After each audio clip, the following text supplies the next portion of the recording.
Hello friends, welcome back my channel. तो आज हम एसएससी सीजीएल के प्रैक्टिस सीरीज में सामान्य विज्ञान के क्वेश्चन देखेंगे, जिसमें कि सेट 1 से सेट 4 तक है, जिसमें कि 25-25 क्वेश्चन यानी कि 100 इंपॉर्टेंट क्वेश्चन दिए गए हैं एमसीक्यू बेस पर, जो कि आने वाले एग्जाम में बहुत ही महत्वपूर्ण भूमिका निभाने वाले हैं। तो चलिए शुरू करते हैं। पहला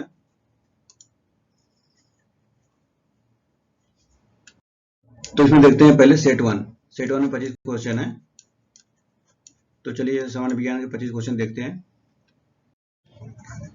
तो पहला क्वेश्चन है, आंख का कौन सा भाग आंख के रंग का निर्धारण करता है? तो आइरिस यानी पतरिका, यानी कि ये आइरिस। ऊंचाई बढ़ने से वायुमंडलीय दाब पर क्या प्रभाव पड़ता है? तो वायुमंडलीय दाब घटता है। आंख में प्रवेश करने वाली प्रकाश की मात्रा को कौन नियंत्रित करता है? पुतली यानी नेत्र का तारा। कौन से यंत्र ध्वनि ऊर्जा को विद्युत ऊर्जा में बदलती है? तो माइक्रोफोन MIC यानी इसको आविष्कार के ये एमिली वर्लिनर के हैं माइक्रोफोन। कौन से यंत्र रासायनिक ऊर्जा को विद्युत ऊर्जा में बदलती है? विद्युत सेल। गिरगिट रंग क्यों बदलता है? तो गर्मी सहन करने के लिए रंग बदलते हैं। गैसों के प्रसरण के 3 उदाहरण दे। खाने की, तो इसमें है खाने की सुगंध, अगरबत्ती खुशबू और इत्र की महक। चलिए नेक्स्ट क्वेश्चन है, विद्युत मोटर, टेलीफोन, टेलीग्राफ और विद्युत घंटी विद्युत धारा के किस प्रभाव पर कार्य करते हैं? तो चुंबकीय प्रभाव पर। तेल की बूंद पानी पर क्यों फैल जाती है? तो जल का पृष्ठ तनाव अधिक होता है। द्रव की बूंद किस वजह से गोलाकार होती है? तो पृष्ठ तनाव।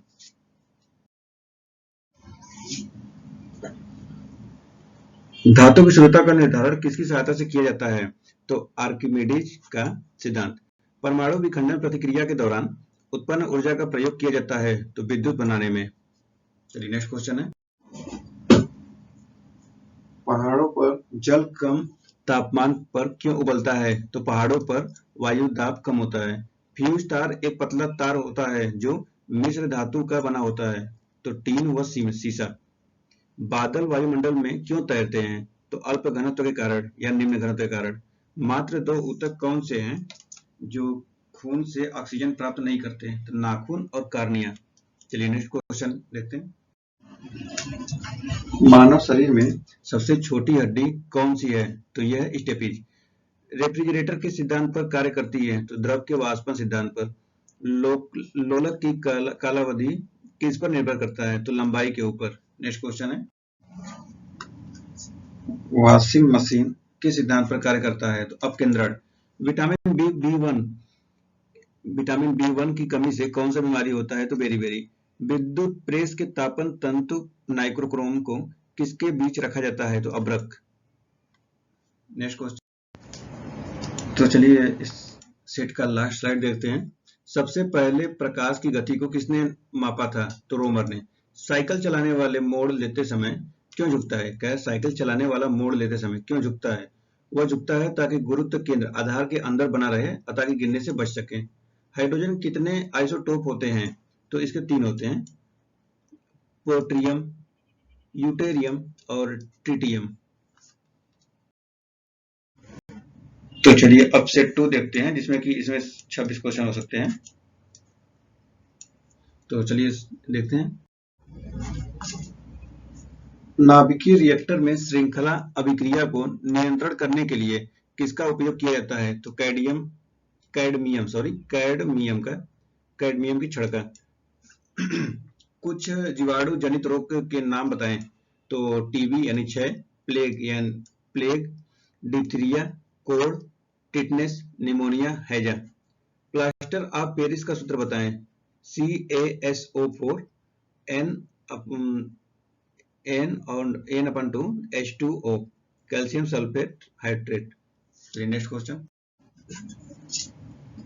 सीमेंट मुख्यतः यौगिकों का मिश्रण होता है, कैल्शियम, सिलिकेट और एल्यूमिनेट यौगिक। ग्रेफाइट का दूसरा नाम क्या है? तो काला सीसा और प्लवगो। क्लोरोफ्लोरोकार्बन इसका फुल फॉर्म CFC। महानगरों में चलने वाले वाहनों में पेट्रोल तथा डीजल के स्थान पर कौन से ईंधन का प्रयोग किया जा रहा है? तो CNG का। इस समय CNG ज्यादा ही चल रहा है। प्राकृतिक रबर किसका बहुलक होता है? तो आइसोप्रीन। चलिए नेक्स्ट क्वेश्चन, अपमार्जक जल के साथ भी अच्छे परिणाम देते हैं कठोर जल। मनुष्य के जीवन काल में कितने कितने दांत 2 बार विकसित होते हैं? तो 20। नेक्स्ट क्वेश्चन, मानव शरीर में पाचन का अधिकांश भाग किस अंग में संपन्न होता है? देखिए इसको कुछ मिसअंडरस्टैंडिंग है, मिसप्रिंट है, सॉरी। तो छोटी आंत। सर्वप्रथम रक्त परिसंचरण तंत्र का अध्ययन किसने किया था? तो विलियम हार्वे। दिल की धड़कन को प्रारंभ करना का कार्य किसका है? तो पेसमेकर का। नेक्स्ट क्वेश्चन, सेम स्लाइड आगे, इसको तो हो गया ये। मानव रक्त का पीएच मान कितना होता है? तो 7.4। रक्त का शुद्धिकरण कहाँ होता है? तो किडनी। दौड़ लगाते समय मनुष्य का रक्त चाप घटता है या बढ़ता है? तो बढ़ता है। चलिए नेक्स्ट क्वेश्चन, लार में कौन सा एंजाइम पाया जाता है? तो टायलिन। पित्त यानी बाइल जमा होते हैं पित्ता समय। मनुष्य की लाल रक्त कोशिकाओं का जीवन काल कितना होता है? तो 120 दिन। नेक्स्ट क्वेश्चन, किनकी भित्तियों पर रक्त द्वारा डाले गए दबाव को रक्त दाब कहते हैं? तो धमनी। कुछ अनुवांशिक रोग के नाम बताएं? तो हीमोफीलिया और वर्णदत्ता। मानव शरीर में खून के शुद्धिकरण की प्रक्रिया को कहते हैं डायलिसिस। चलिए नेक्स्ट क्वेश्चन, अब आ गया सेट 3, इसमें भी 25 क्वेश्चन हो सकते हैं, तो चलिए देखते हैं। इसमें पहला क्वेश्चन है, नाभिकीय रिएक्टर में श्रृंखला अभिक्रिया को नियंत्रण करने के लिए किसका उपयोग किया जाता है? तो कैडमियम की छड़ का। कुछ जीवाणु यानी बैक्टीरिया जनित रोगों के नाम बताएं? TB, plague, diphtheria, cold, tetanus, pneumonia, हैजा। प्लास्टर ऑफ पेरिस का सूत्र बताएं? देखिए इसका ऐसा क्वेश्चन हो चुके हैं, चलिए फिर आगे बढ़ते हैं। अब इसमें भी क्वेश्चन हो चुके थे, तो चलिए देख लीजिएगा, फिर से रिवीजन ही हो जाएगा।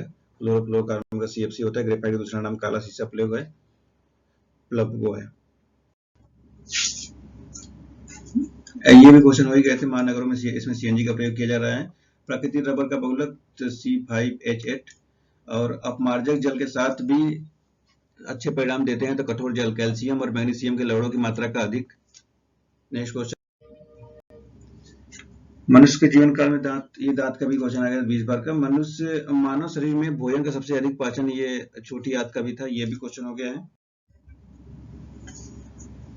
सर्वप्रथम रक्त परिसंचरण तंत्र का अध्ययन किसने किया था? तो विलियम हार्वे। दिल के धड़कन प्रारंभ करने का कार्य किसका था? पेसमेकर। रक्त में पाई जाने वाली धातु कौन सी है? तो लोहा। नेक्स्ट क्वेश्चन, मनुष्य में पाचन क्रिया कहाँ प्रारंभ होती है? तो मुख में। सोते समय रक्त दाब ब्लड प्रेशर घटता है या बढ़ता है? तो घटता है। मानव रक्त का तो ये 7.4 है। रक्त का शुद्धिकरण कहाँ होता है? तो किडनी में। दौड़ लगाते समय मनुष्य का रक्त दाब बढ़ता है। चलिए, लार में कौन सा एंजाइम पाया जाता है? टायलिन। पित्त बाइल या पित्तस्थात्मय में है, गैल ब्लेडर में।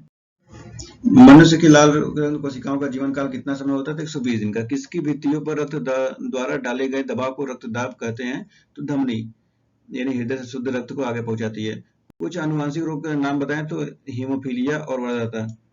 नेक्स्ट क्वेश्चन, मानव शरीर के खून में शुद्धिकरण की प्रक्रिया कहते हैं डायलिसिस। सीएफसी का स्थान पर वर्तमान समय में कौन सी गैस उपयोग की जा रही है? तो HFC यानी हाइड्रोक्लोरोफ्लोरो। चलिए, तो चलिए अब सेट 4 के क्वेश्चन देखते हैं। इसमें 25 क्वेश्चन दिए गए हैं, तो चलिए क्वेश्चन शुरू करते हैं।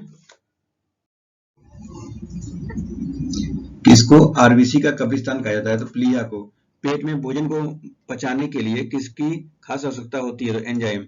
लार किसके पाचन में सहायक होती है? तो स्टार्च। चलिए नेक्स्ट क्वेश्चन, भोजन के पाचन में कौन सा अम्ल सहायता करता है? तो हाइड्रोक्लोरिक अम्ल। डिस्क ऑपरेटिंग सिस्टम किसका फुल फॉर्म है? तो DOS का। क्रेब्स चक्र में किसका संश्लेषण होता है? तो पाइरुविक अम्ल का। चलिए नेक्स्ट क्वेश्चन, प्रोटीन में पॉलीपेप्टाइड में कौन बदलता है? तो पेप्सिन। पित्त किसके द्वारा पैदा किया जाता है? तो यकृत। रक्त स्कंद में कौन सा विटामिन क्रियाशील होता है? तो विटामिन के। चलिए नेक्स्ट क्वेश्चन, CO2 के सर्वाधिक उत्सर्जन में योगदान देने वाला देश तो USA है, संयुक्त अमेरिका। विद्युत प्रेस का आविष्कार किसने किया था? तो हेनरी सीले ने। किस उद्योग में अभ्रक कच्चे माल के रूप में प्रयुक्त होता है? तो विद्युत उपयोग। नेक्स्ट क्वेश्चन, दाब बढ़ाने पर जल का क्वथनांक बढ़ता है या घटता है? तो बढ़ता है। तांबा का शत्रु तत्व किसे कहते हैं? तो गंधक या सल्फर। रेडियो एक्टिविटी की खोज किसने की थी? तो हेनरी बेकरल ने। नेक्स्ट क्वेश्चन है, न्यूटन के किस नियम के अनुसार प्रत्येक क्रिया के बराबर व विपरीत दिशा में प्रतिक्रिया होती है? तो न्यूटन के तीसरे के अनुसार, तीसरा नियम है। उगते व डूबते समय सूर्य लाल प्रतीत होता है क्योंकि लाल रंग का प्रकीर्णन सबसे कम होता है। पानी के अंदर हवा का एक बुलबुला किस तरह बर्ताव करता है? तो एक अवतल लेंस की तरह। चलिए नेक्स्ट क्वेश्चन देखते हैं, वनस्पति विज्ञान के जनक कौन है? तो थियोफ्रेस्टस। यदि कोई मनुष्य समतल दर्पण की ओर 4 मीटर सेकंड की चाल से आ रहा है तो दर्पण में मनुष्य का प्रतिबिंब किस चाल से आता हुआ प्रतीत होगा? तो 8 मीटर प्रति सेकंड से। कारों, ट्रकों और बसों में ड्राइवर की सीट के बगल में कौन सा दर्पण लगा होता है? तो उत्तल दर्पण। चलिए लास्ट देखते हैं, ऐसे तत्व जिनमें धातु और अधातु दोनों गुण पाए जाते हैं तो वे कहलाते हैं उपधातु। चंद्रमा पर एक बम विस्फोट होता है, इसकी आवाज पृथ्वी पर सुनाई देगा या नहीं? तो नहीं। झरने में जब जल ऊंचाई से गिरता है तो उसका ताप हो जाता है, बढ़ जाता है। लास्ट क्वेश्चन है, किसमें ध्वनि की चाल सबसे अधिक होती है? तो इस्पात में। के साथ हम लोग का ये सेशन समाप्त होता है और एसएससी के ऐसे बहुत सारे वीडियो बनाए गए हैं। हिस्ट्री में लगभग 1000 क्वेश्चन बना दिए गए हैं और इन्वायरमेंट, पॉलिटी, जियोग्राफी, हर एक एसएससी के हर एक टॉपिक पर वीडियो बना दिया गया, हर एक विषयों पर। तो आप लोग इसमें प्लेलिस्ट खोलिए और जाकर चेक करिए और इसको वीडियो पर देखिए और इसका लाभ उठाइए और अपने दोस्तों को भी साथ शेयर करिए। वीडियो को लाइक करें, सब्सक्राइब करें। Thanks for watching.